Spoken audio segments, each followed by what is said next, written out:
کبیرہ گناہ کرنے والا جہنم میں جائے گا، معاف کر دو، اس کا قانون، اس کی رحمت ہے، یہ آخری انسان جہنم سے نکلے گا، آخری سب سے زیادہ سزا کاٹ کے نکلے گا۔ جب وہ جنت کے دروازے پر اللہ تعالیٰ اس کو نا اوپر لائیں گے، یہاں ایسے آ جائے گا، یہ پیچھے کمر کو آگ لگ رہی ہے اور یہ آزاد ہو گیا ہے۔ اب اللہ اسے دل لگی فرمائیں گے، اس کو ایک درجہ دکھائیں گے، کہے گا یا اللہ مجھے یہ نصیب فرما دے، میری کانڈ سڑ گئی ہے، مجھے وہاں پہنچا دے۔ تو اللہ تعالیٰ فرمائیں گے اگر میں نے وہاں پہنچایا پھر کوئی مانگے کہ نہیں، کچھ نہیں مانگتا، میں نے کہا بہت، جب وہ پہنچے گا ابھی اس کا آخری مرتبہ آگے، تو اللہ ایک اور درجہ دکھا دے گا۔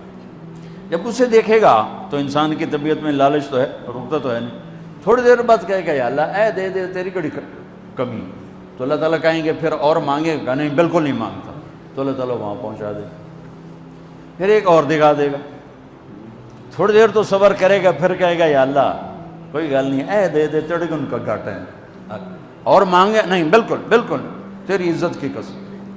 اب اللہ اس کو اس کا اصلی درجہ دکھائے گا، لیکن اب یہ ڈر جائے گا کہ اتنی باری میں چکر بازی کی تھی، جو ہوں مانگیا تھا کہ نہیں واپس دے ٹکٹ نہ لگے، لہٰذا وہ چپ ہو جائے، مانگے گا۔ اب اندر ہی اندر وہ ڈر رہا ہے، اور ادھر بے صبرہ بھی ہو رہا ہے، آدمی پیدل ہو جاتا ہے، چل کوئی سائیکل ہی دے دے، میں سورا بھی دے دے، کوئی گل نہیں، چلاواں تو صحیح۔ جب سائیکل آتا ہے تو کوئی موٹر سائیکل گزرتا اللہ صحیح ہے، کوئی موٹر سائیکل دے دے، میں بھامے سزوکی ہوئے وہ تو دے دے۔ جب سزوکی موٹر سائیکل آ جاتا ہے پھر گاڑیوں دیکھتے پہ کہتے یار کوئی موٹر ہی دے دے، بھامے سزوکی ہوئے۔ جب سزوکی آتی پھر آندہ یا اللہ ٹویوٹا دے دے، جب ٹویوٹا آتے یا اللہ لینڈ کروزر دے دے، مقدہ تک کدا ہی نہیں آتا حرص و حوث، اس لیے میرے نبی فرمایا قبر کی مٹی تیرے حوث کو بھرے گی۔ جب وہ چوتھا درجہ نظر آئے گا نا، جو اس کا اصل ٹھکانہ ہے، اب ڈرے گا کہ کہیں ریورس نہ ہو جاؤں۔ اب اللہ کہے گا میرے بندے اللہ تسأل، مانگتے نہیں ہو، مانگتے نہیں، کہے گا یا اللہ اب مجھے ڈر لگتا ہے کہ تو مجھے پیچھے ہی نہ ہٹا دے۔ تو اللہ تعالیٰ فرمائیں گے اچھا یہ بتا، میں آپ کو بتا رہا تھا کہ لا الہ الا اللہ پاسپورٹ ہے، محمد الرسول اللہ ویزا ہے، کس ملک کا ویزا ہے؟ جس کا سب سے چھوٹا درجہ،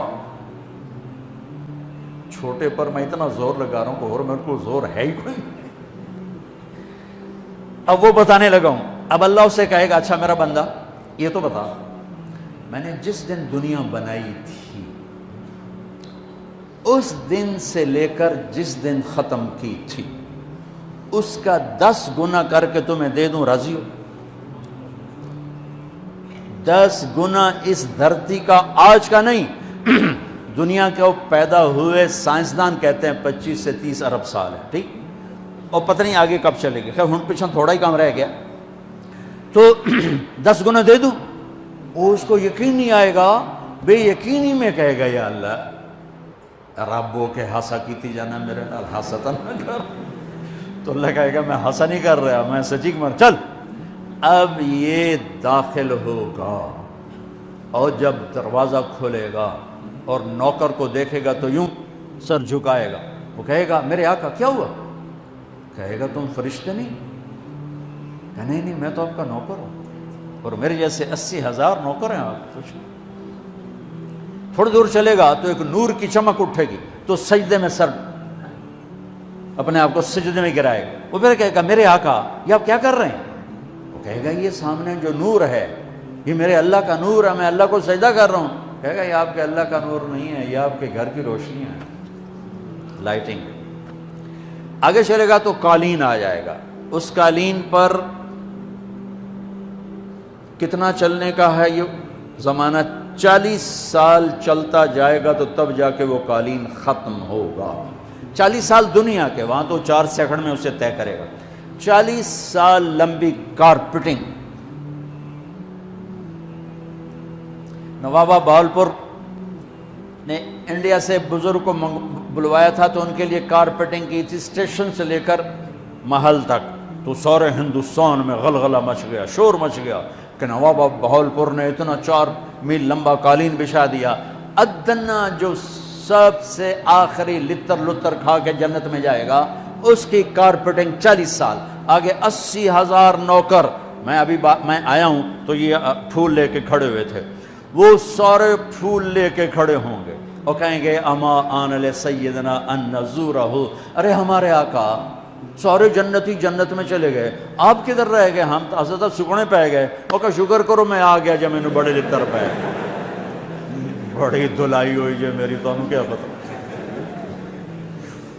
تیرے کی فرشتیاں مار مار تباہی پھیر چھڑ گئے۔ 80,000 نوکر، کوئی تنخواہ ان کے ذمہ نہیں، سب اللہ پر پوری کرے گا، کھلانا پلانا سب اللہ کے ذمہ، پہنانا سب اللہ کے ذمہ۔ ہاں تمہیں پتہ ہے جنت میں قد کیا ہے؟ 130 فٹ، 130 فٹ۔ آدم علیہ السلام کو اللہ نے 130 فٹ کی ہائٹ پہ بنایا تھا، ہماری اماں جان بھی 130 فٹ کی تھی۔ یہ بات تو شاید آپ سب کو پتہ ہے کہ یوسف علیہ السلام دنیا میں سب سے خوبصورت مرد آئے، یہ بات شاید بہت سوں کو پتہ نہ ہو کہ اس کائنات کی سب سے خوبصورت عورت حضرت حوا ہے۔ حضرت حوا سب سے حسین عورت، وہ بھی 130 فٹ کی تھی۔ جب جنت میں جائیں گے تو اللہ کے فضل سے اس قد کے ساتھ نہیں جائیں گے، یہ تو قد ایڈا سارا ہے، اور جنت کی حور 130 فٹ، تم گئے 5.5 فٹ، تو وہ جج پا کے پھر ہوتے۔ اب وہ 130 فٹ ہائٹ ہو اور ڈاکٹر یوسف 5.5 فٹ دا اندر گیا تو وہ جچی گم ہو جاؤنا، ہو سکتا میرا ہسبینڈ گیا کہ دیکھا بے پاسے سجے پاسے جولی ہے جے مغرور۔ تو 80,000 نوکر کہیں گے کہاں رہ گئے؟ وہ کہے گا شکر کرو میں آ ہی گیا جائے۔ پھر جب یہ میدان میں اس کو بٹھائیں گے، 80,000، ایک ہاتھ میں برتن ایک ہاتھ میں پیالہ، 80,000 ڈرنکس اور 80,000 کھانے۔ یہ کھائے گا پخانا نہیں، پیے گا پیشاب نہیں، کھائے گا لذت میں کمی نہیں، پیے گا لذت میں کمی نہیں۔ کھانے کا نظام الگ ہے، پینے کا نظام الگ ہے۔ کھا پی کے جب فارغ ہوگا کہیں گے اب آپ اپنے اہلیت سے مل لیں، اپنی بیگم صاحب سے مل لیں۔ جنت کی حور یہ ایک دم غائب ہو جائیں گے، سامنے سے جب پردہ ہٹے گا تو ایک اور کائنات نظر آئے گی، اور اس پر ایک لڑکی یوں بیٹھی ہوگی ایسے ٹھیک لگا کے، تھوڑا تختی چھوٹا نہیں تم دونوں بھی کھاوا ایسے کر کے تو وہ ایسے کر کے بیٹھی ہوگی، تو وہ جب اس پر نظر پڑے گی نا جنت کی لڑکی پر، تو اس کی آنکھیں ایسی پھٹی رہ جائیں گی، ایتھی رہ جائیں گی، وہ دیکھتے جا رہا 40 سال بس ایسے ہی بیٹھا رہے گا۔ جس نے جنت کے کالے کالے دوزخ کے کالے فرشتے دیکھے ہوں وہ حور نو وے کہ مرے گا نہیں تو اور کیا ہو، وکھی جندہ وکھی۔ آخر وہ بولے گی اما لک فینا من رغبت، میرے آقا آپ میرے پاس نہیں آئیں گے؟ پھر اس کو ہوش آئے گا، ارے بی بی تو کون ہے؟ کہے تیری بیگم اور کون، تیرے انتظار میں بیٹھے بیٹھے گھڑیاں بیت گئیں۔ تو یہ سب سے ادنا درجے کی جنت ہے، تو اعلیٰ درجے کی جنت کیا ہوگی؟ اور یہ ایمان والی عورت، یہ ایمان والی عورت جو دنیا میں اللہ اس کے رسول کو راضی کر کے چلی گئی، اس جنت کی لڑکی سے 70,000 گنا زیادہ خوبصورت ہوگی۔ میرے بچوں، اللہ رسول سے تعلق بنا، محمدی بن جاؤ، ڈاکٹر کی ڈگری بھی لو اور ساتھ محمدی ڈگری بھی لو۔ ڈاکٹر کی ڈگری موت پہ بیکار ہو جاتی ہے، اور محمدی ڈگری ایسے کھل کے سامنے آتی ہے کہ دنیا بھی تمہاری، آخرت بھی تمہاری، قبر بھی تمہاری۔ یہ تبلیغ اس کو سیکھنے کی ایک خوبصورت محنت ہے۔ اپنی زندگی 24 گھنٹے کی زندگی میں صرف 5 نمازیں فرض ہیں، نہ چھوڑو، نماز نہ چھوڑو، نماز نہ چھوڑو، کسی حال میں نہ چھوڑو۔ میرے نبی کے نواسے نے کربلا میں پڑھ کے تاریخ بنا دی قیامت تک کے لیے کہ کربلا جیسی شدت ہو تو بھی نماز نہیں چھوڑ سکتی۔ روزہ چھوٹ سکتا ہے، مسافر ہے، بیمار ہے، حج چھوٹ سکتا ہے، پیسہ کوئی نہیں، زکوٰۃ چھوٹ سکتی ہے، پیسہ کوئی نہیں، نماز نہیں چھوٹ سکتی۔ تو جتنے آپ بیٹھے ہو، اساتذہ ہیں، بچے بار بچے، نماز نہ چھوڑنا، میں ہاتھ جوڑتا ہوں، نماز نہ چھوڑنا۔